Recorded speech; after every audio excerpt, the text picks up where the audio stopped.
Question 6. Configuration de ces deux carbones asymétriques. On vérifie qu'ils sont asymétriques. OH de C, HOH et un carbone, il y a autre chose. Ici, OH, HCHO et un carbone avec d'autres choses. Donc c'est bien à chaque fois 4 substituants différents. Pour faire la configuration du carbone, il faut regarder l'ordre des constituants. Alors je regarde sur ce carbone-là.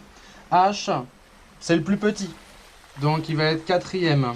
O, alors ici je regarde au premier rang. Ici j'ai un O. Ici j'ai un carbone. Et ici sur celui-là, j'ai un carbone. Celui-là il sera premier. Maintenant, ces deux-là sont identiques, donc il faut les regarder à ce à quoi ils sont liés juste après. Juste après, ici, j'ai quoi? O, H, H.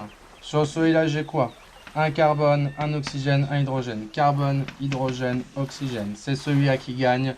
Celui-là, il sera donc numéro 2. Et celui-là, il sera donc numéro 3. 1, 2, 3. Le 4 est bien derrière. Je tourne dans le sens inverse des aiguilles d'une montre, je suis donc S. Voilà. Pour le second carbone, j'efface ça, on va faire le deuxième. Pas mélanger. Deuxième carbone, pareil, H derrière, il est donc quatrième. Ici, je suis lié à un oxygène, un carbone. Je parle à chaque fois quand je dis je suis lié, c'est ce carbone-là. Il est lié à un oxygène, là il est lié à un carbone, là il est lié à un carbone. Carbone, carbone, oxygène. Celui-là, il sera premier. Et là, il faut différencier ces deux-là. Donc, on passe au rang d'après. Ce carbone-là, il est lié à un oxygène, un hydrogène. Ce carbone-là, il est lié à quoi? Un carbone, un oxygène, un hydrogène. Carbone, oxygène, hydrogène. C'est celui-là qui gagne. Donc, celui-là, il va être 2. Celui-là, il va être 3. 1, 2, 3. Je tourne dans le sens inverse des aiguilles d'une montre. Je suis donc SS. Ce carbone-là, il est le premier S, le deuxième S. Question 7, c'est la même chose. On doit déterminer la configuration de ces deux carbones. Donc on reprend. Ici, premier carbone. Celui-là, c'est le substituant numéro 1. Celui-là, c'est le quatrième. On différencie ces deux-là. Premier rang carbone, deuxième rang carbone. Celui-là, après un O, puis un H. Celui-là, carbone, hydrogène, oxygène. Carbone, hydrogène, oxygène. C'est celui-là qui gagne. Donc, 2, 3. 1, 2, 3. Je tourne dans le sens inverse des aiguilles d'une montre. Je suis donc S. Mais le H est devant.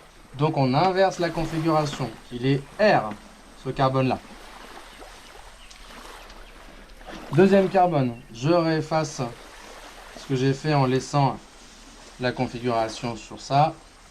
À mélanger. Hop, deuxième carbone. Celui-là, il est numéro 1. Parce que l'oxygène, c'est le plus gros substituant. On regarde les numéros atomiques. L'hydrogène, il est quatrième. Ça, c'est un carbone. Ça, c'est un carbone. C'est la même chose. Je passe au rang d'après. À quoi ces deux carbones-là sont liés? Celui-là, il est lié à 2 H, un oxygène. H, H, O. Celui-là, il est lié à quoi? O1. HC. O, HC. O, O, H, H, C. C'est celui-là qui gagne. Celui-là, il est en numéro 2. Celui-là, il est numéro 3. 1, 2, 3. Là, je tourne dans le sens des aiguilles d'une montre. Je suis donc R aussi. On avait donc le premier carbone qui était S, S, et le deuxième qui est R, R. Ça va nous aider pour la question d'après. Donc pour la question d'après, on vous demande quelle était la relation entre la molécule A et la molécule B. Vous avez deux molécules avec deux carbones asymétriques. Il faut tout de suite penser au petit tableau que vous avez dans le cours. Donc pour la question 8.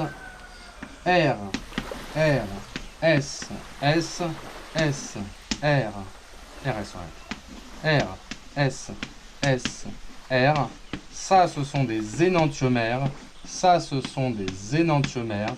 Ça, c'est diastéréoisomère. Ça, c'est diastéréoisomère. Et entre au milieu, c'est diastéréoisomère aussi. Donc, nous, on était R, R et S, S.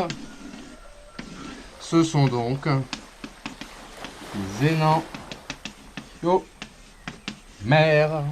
Voilà. Pour la question 9, on voit que c'est des carbones, cette fois-ci, ils ne sont pas asymétriques puisqu'il y a une double liaison au milieu, donc ils n'ont que 3 substituants. Par contre, cette association-là où je vois une double liaison au milieu, je pense aux isomères Z et E. Ici, ça c'est le plus gros substituant, il est 1. Celui-là c'est le plus petit, il est 2. Plus petit, 2. Plus grand, numéro 1. Pareil ici, c'est le 1. Ça c'est le 2. Ça c'est le 1. Ça c'est le 2.